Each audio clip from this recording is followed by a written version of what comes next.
Since we're talking about TLC and that change and then the one-to-one, how was that change presented to the staff? There was the initial rollout, which was all positions. It was kind of, this is the grant, this is why we need it. A lot of the staff is very kind of well read on Brian's plan as it was being rolled out. As far as the actual positions, they kind of came in chunks. Us as instructional coaches, we did our own presentation in every building, and that was extremely instrumental, I think, in the success of our program. Overall, I think instructional coaching in the district has been very successful. And that was very calculated. We spent the first 2 weeks of school really deciding what our message was going to be. And then we took that in steps and presented that presentation in every single building. And in fact, tonight at 6 o'clock, we have a board presentation where we're going to kind of recap and let our school board know where we're at in the process and some of the work that we're doing. But yeah, so far it was done in chunks, and I think that was really beneficial as far as the transparency of the program. I would also say we applied for the TLC grant a year before and did not get it.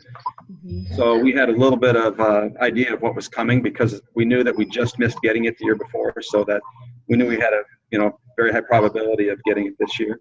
Mm-hmm. And so that gave us a little bit of time to kind of study and just get up to speed on what would happen when we did get the grant. I was also going to mention that I mentioned before that our curriculum director, or director for school improvement, is the direct supervisor of the 4 coaches.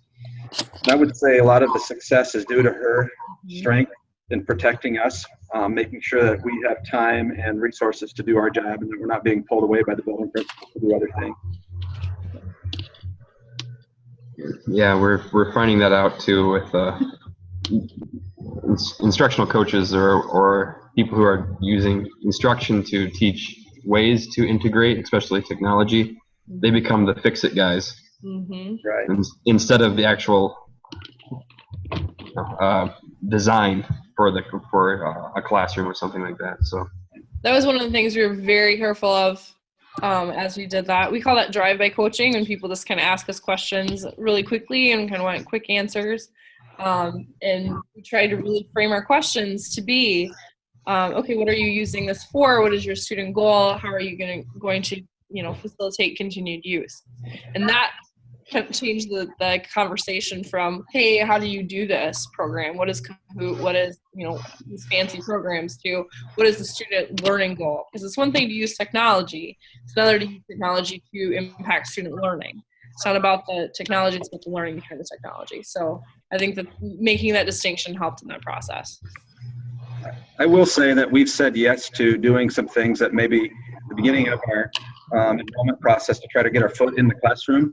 I mean, I've gone in and taught screencasting to several classes just to get my foot in the doorway, even though maybe I didn't have a real student-centered goal at the time. Just I wanted to somehow get that relationship with the teacher so that they would feel comfortable with me in the classroom. Mm-hmm. I think as time goes on, though, we'll probably stay away from those situations a little bit more. Okay.